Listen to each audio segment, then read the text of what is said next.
அஸ்ஸலாமு அலைக்கும் வரஹ்மத்துல்லாஹி வபரகாத்துஹு. அன்பான அனைத்து உறவுகளுக்கும் இனிய வணக்கம். என்னடா அங்கே இங்கே சுற்றி பார்க்குறேன்னா, ரொம்ப நாளைக்கு பிறகு ஸ்டூடியோக்குள்ளே உட்காந்துருக்கிறேன். ரொம்ப நாளாக ரூமில் உட்காந்து வீடியோ போகிறதே கிடைக்கவே இல்லை. அதுவும் இது நைட்டு ரெடி பண்ணுற வீடியோ. நேற்று நைட்டே நான் ரெடி பண்ண வீடியோ தெரியும் தானே. நைட்டு வேலை முடித்து வந்து தான் வீடியோ ரெடி பண்ண முடியும், இல்லாட்டி வாகனத்திலே தான் உட்கார முடியும். அதே மாதிரி ஒரு கதிரை ஒன்று கிடச்சிச்சு. என்ன கலர் தான், ரோஸ் கலர். கலர் எதாக இருந்தால் நம்மளுக்கு என்ன, கண்ணுக்கு குளிர்ச்சியான கலர் தானே. ஆமாம், கண்ணு குளிர்ச்சியான வீடியோக்கள், சில அட்வர்டைஸ்மெண்ட்டுகளும் சோஷியல் மீடியாக்களில் வலம் வரும்.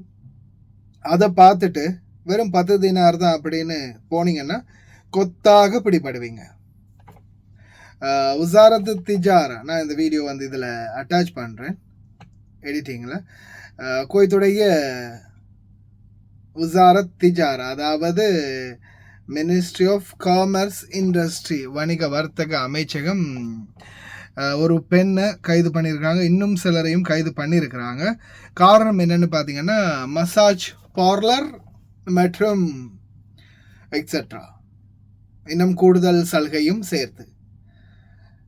இதில் வந்து கவலைக்குரிய விடயம் என்னென்னா, வீடுகளில் வேலை செய்த பணிப்பெண்களில் ஒரு சிலர் மாட்டியிருக்கிறாங்க. அதாவது அவங்க வந்து வேலைக்கு அழைத்து வரப்பட்ட ஆஃபீஸ்களில் இருந்து சிலர் வந்து தப்பி இருக்கிறாங்க, சிலர் வீடுகளில் இருந்து தப்பி இருக்கிறாங்க. தப்பி போய் இந்த மாதிரியான ஆட்களுக்கிட்ட சிக்கி இருக்கிறாங்க அப்படின்றது தான் ஹைலைட்டு. அன்பார்ந்த உறவுகளை, இதோ கடைசியில் எங்கே போய் நிற்கிது பாருங்க.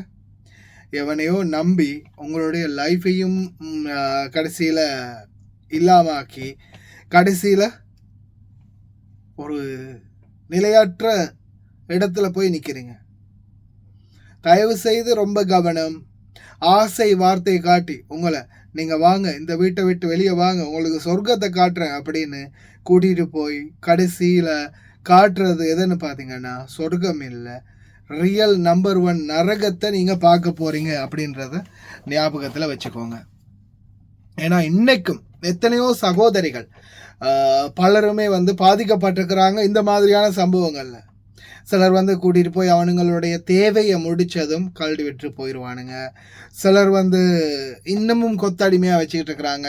சிலர் இன்றைக்கும் சிலருடைய வீடுகளில் இருந்து பேசுகிறாங்க. என்னுடைய மனைவி, என்னுடைய அம்மா, என்னுடைய அப்பா, என்னுடைய அக்கா, அந்த மாதிரி குடும்பங்கள்லேருந்து நிறைய பேர் பேசுகிறாங்க.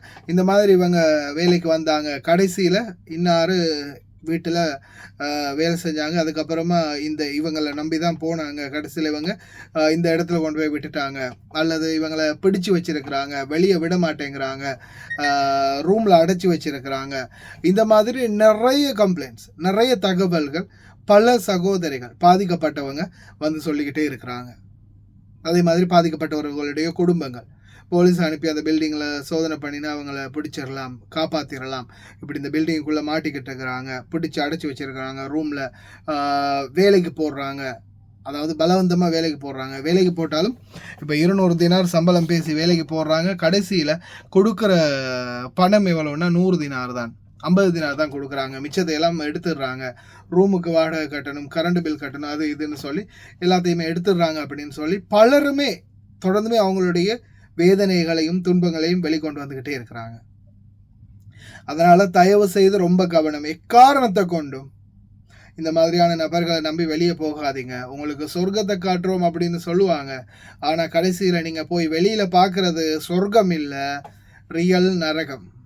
நரகத்துக்கு செத்த பிறகு தான் போவோம். ஆனால் இங்கேயே நீங்கள் நரகத்தை பார்ப்பீங்க. எக்காம இல்லாமல் பாஞ்சு வெளியில் இந்த மாதிரி ஆட்களை நம்பி போனீங்கன்னா கடைசியில் இந்த மாதிரி மசாஜ் பார்லர்லையும் அப்படி இல்லைன்னா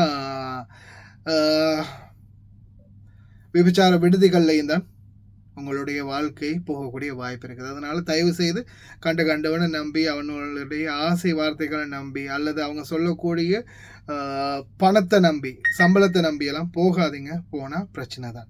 ரொம்ப கவனம். அதே மாதிரி தான் பாலைவன பகுதிகளில் இருக்கக்கூடியவங்க ரொம்ப கவனம். இல்லீகலாக எங்கெங்கெல்லாம் பாலைவனத்தில் கூடாரம் அமைச்சிருக்காங்களோ அத்தனை கூடாரங்களையும் குவைத்துறை முனிசிபாலிட்டி தொடர்ந்து அகற்றிக்கிட்டு இருக்கிறாங்க. இந்த நேரத்தில் நீங்கள் உங்களுடைய பத்தாக்கா கொடுத்தீங்கன்னா உங்களுக்கு தான் 500 தினார் முதல் 5000 தினார் வரைக்கும் அபராதம் விழும் அப்படின்றதையும் ஞாபகத்தில் வச்சுக்கோங்க. அதே மாதிரி கூடாரங்களுக்கு பக்கத்தில் கொஞ்சம் தூரமாகவோ அதாவது என்ன சொல்கிறது, அதுக்கு குழிகளை தோண்டி அந்த குழிகளில் வந்து டாய்லெட் கழிவுகளோ அல்லது வேறு ஏதாவது கழிவுகளோ போடுற மாதிரி, இப்போ நாட்டிலலாம் நம்ம ஏதாவது ஒரு கழிவை வந்து குழி தோண்டி புதைப்போம் இல்லையா, அது மாதிரி குழிகளை தோண்டி கழிவுகளை புதைக்கிற மாதிரி ஏதாவது ஒரு செட்டப் நீங்கள் செஞ்சு வச்சுருந்தாலும் அதற்கும் அபராதம். அது சம்மந்தமான தகவலும் இருக்குது, அதையும் நான் வந்து இதில் அட்டாச் பண்ணுறேன். அந்த நியூஸ் பீஸை நான் அட்டாச் பண்ணுறேன். தயவு செய்து கவனம். இதை வந்து அழகாக மென்ஷன் பண்ணியே போட்டிருக்கிறாங்க. கூடார பக்கத்தில் டெப்பு குழி. சுற்றுச்சூழல் அதிகார சபை, என்வாயன்மெண்ட் பப்ளிக் அத்தாரிட்டி, குவைட். அதனால் தயவு செய்து ரொம்ப கவனம். வீடியோ கடைசி வரைக்கும் பாருங்கள். கடைசியில் போட்டிருக்கிற அந்த வீடியோவையும் பாருங்கள்.